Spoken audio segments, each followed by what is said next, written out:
at stake here. As early a game already, poking happening in the mid lane. This Wishing Lantern, Super Prince. Okay, flicker out from Super Prince. Respect instantly as Aran shows himself in that push. Revitalize from Winnie. Yeah, but just as expected here, right? Because Kirk is going for Warp Pride, doesn't have a concussive blast. He won't be able to push out as quick as Aran, only for the earlier stages of the game. Later on, might be a bit more tough, but let's see how Yehezkiel's going to deal with it as the first Lethal Water goes over and on the H. All in early over Aran, flicker out as well. So 2 bounce spells now used up from TLID. King Kong, and that lethal earlier. Looking to go for more, but respects TLID's control with the juice in. The biggest thing about this, if TLID wants to go ahead and have these winning fights, is really playing against the massive amount of crowd control and also just space advantage that Fnatic can set up with this type of composition, even with the Ether. I mean, again, looking at it, Kirk, we just saw the performance with the Aegis, still running that Warcry Emblem, but even so, the amount of mobility that is here for Kelra this time around, running even a sprint, he's going to be able to maneuver easily around these team fights, and TLID has to be able to shut that down. Yeah, I mean, he can play on, RNG unfortunately can only play on linear lines, right? He kind of wants to line up with Kelra, which is why he got extra movement speed in his emblems, just to kind of keep up with it. But as soon as that sprint pops, there's no keeping up with it at all, especially if he takes hit from a Queen's Call. Nevertheless, we are seeing an instant invade on the opposite side of that. Yeah, forcing Fabian to use a Quad Shadow. For Fnatic Philippines, this is the control we were talking about, but they have utilized a couple of resources, and that's why King Kong was sent down below Brusco. Getting all in here, Aran has power limit, but Brusco just flickers out, and now King Kong's ahead. Again, another battle spell used here on both sides, really, all for this first turtle, really taking the time. Aran will hold it up the front. Fabian join the fight, doesn't have a purple buff, it's going to be up in 10 seconds, so they might just go ahead and start this up, take control of it as they do. Brusco gives the information, doesn't have level 4, so not going to be able to do much as King Kong, though, did build up, again, just trying to get some of that gold lead and that even level lead. I mean, as much as Team Liquipedia don't mind taking the turtle, honestly, I feel like it's a bigger win for Fnatic ONIC. You're getting your jungler ahead, and more importantly, you're not even getting the opportunity for TLID to start a snowball. I mean, let's just go match by match, right? Super Prince, he's hurting Yehezkiel, especially when both the support have to leave the lane. Yeah, I think it's just a very interesting but great approach here from Fnatic ONIC Philippines. Up top, Aran, force a flicker, King Kong not going to overcommit their Hammer Wrath used by Kirk. They're just going to go and hammer down on this turret gold, half of the HP. The turret gold down, Yehezkiel, Crimson Beacon, now Lantern Flare, yeah, no threat over King Kong and Kirk. There's no damage here. Yeah, but he's going to get checked out. His RW1 is also being deployed. And that's the thing, we're seeing a lot of these fights where it's like, they're dropping down ultimates, they're using the battle spell, they get a flicker out again here, and this is all the thing, right? If you can go ahead and catch a kill for either team, and that's great, but like Gideon, you just mentioned, Fnatic kind of delays this, they don't actually have to go and snowball. Hold on, the shadow over, okay, now that's the revitalized, but Kelra picks up the kill. Fabian, Kelra, one piece from both of them. It's too slow, too late to react to it. Even with the Curse of Ledge, no damage to really follow up, and also the major target's already down. So really dying like that, and at least I'm able to find one back. At this point, I think the Fnatic ONIC are in a pretty comfortable spot overall. Brusco doesn't mind dying a couple more times, but this next neutral objective might be really tough for TLID to actually get on top of. So it's all about, hey, how many battle spells do you have? If you get hit by the Curse of Ledge, can we die for Aaron Cheeky? Maybe even around for lucky. You see this too, Kelra already having the hostiles. Hold on, flicker out, Quad Shadow coming down as well. No onward or no Earth Shatter. They're not gonna go for it. Yeah, you can rely on the final round here too, but it's more so just again kind of limit testing each other.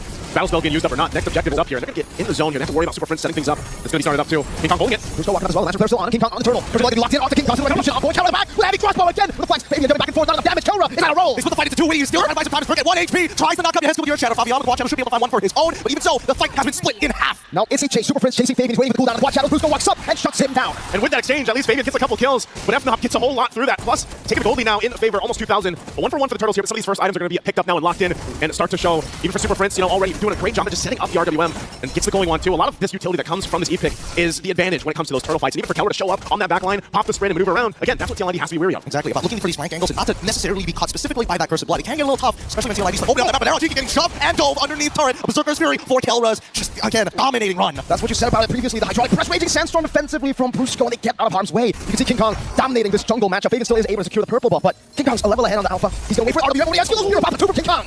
On all 3 of the members, they're chopped out. All 3 pulled underneath the turrets. Yeah, Yehezkiel continue to chase Fabian. Takes it back, punishing FNOP's overextension. An overextension, trying to set up under that tier 1 turret. Fabian having a great start again on his Hayabusa. He's out of work, but they're gonna have to do something about Kelra here because eventually that is gonna be a kill. It's a damage check. He gets under half. They gotta deal with Kirk. They've already got the primal wrapped out. He's gonna get over pretty quick. Brusco's there. Flicker out, Lantern Flare coming out as well. Now Kirk be taken out as well. It will be Yehezkiel who picks up the kill and the turtle to TLID. So some way they're actually able to equalize that goal lead. No longer the big scary goal lead for FNOP. All right, so where is the majority of the gold lead actually coming from? And I mean, looking at the gold lead, it's gotta be Kelra, right? I think he's got like 2,000 ahead currently on it. Aaron Cheeky hold on. The Quad Shadow's not gonna do much there just yet, but even so, that's the majority of the damage from Fnatic ONIC. They gotta play around him and let Kelra kind of do the work. Look at that damage, like 50% off of that one auto, well, plus the passive. And he's just doing that to delay him on taking the buff. You can see already from oh my lord, bursting through down the Rhapsody to get the Lantern Flare. Brusco is down out of nowhere. It becomes a 2 for 1 for Liquipedia. Oh no. Okay, Team Liquipedia are actually pulling this back now with a lead of their own. At the very least, Yehezkiel has a very stable pick. Let's look at the items and really start to compare because wow, shocking lead for Kelra, but then there is compensation when it comes down to the jungle, compensation when it does also come down to the mid lane too. And interestingly enough, as many kills as Fabian has on this Hayabusa, the fact that King Kong is not too far behind in essence against the economy here, that's fine for him because that's what King Kong does on the alpha pick. It isn't to go and fight. It's really just go ahead and lock down to the farm, and then later on, you have some more of that tankiness on this alpha. You play around your setup potential, and you just let Kelra shine. And there it is. Skypiercer is actually going to be picked up already for Cheeky.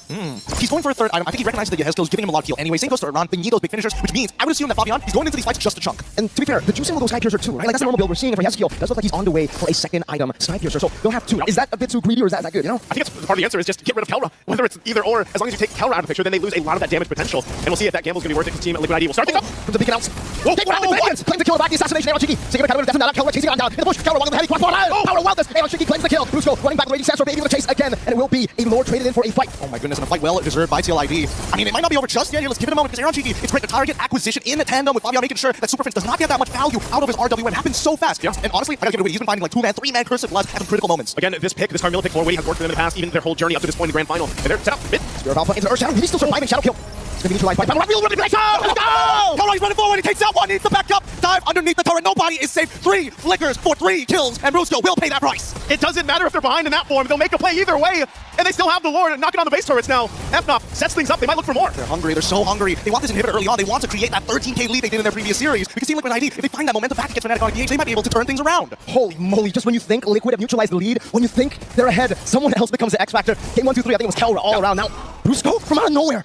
It's always one of them, and that's again why they have been called the Super Fam. Every single player, every single role in lane it filled, and just perform at a peak here throughout the tournament and now through the grand final. It's TLID on the back foot now, trying to just defend even the buffs. King Kong put enough pressure, nearly level 15. Again, with this, Team Liquid ID still in fighting form, not a massive deficit to work against, but it gets increasingly more difficult when they approach these Lord fights because of that setup potential from FNOP. Oh, but even so, at the end of the day, it really comes down to the hard execution, right? As much as Fnatic ONIC, PH are able to kind of control this tempo, the execution for these are... Wait, hold on. Oh my god. Oh, right. Argument's also been thrown out here, but I don't think they should be able to find anything. But yes, they get all the kills. No! Spirit of Alpha. Oh! What a fade away! Want to cancel? Never mind, I take it back. They do find one. Sometimes you wonder, Kelra's jumping forward. Well, that's exactly why. So aggressive and making moves just now at this point. How does he get a Renner's apathy on an Irithel?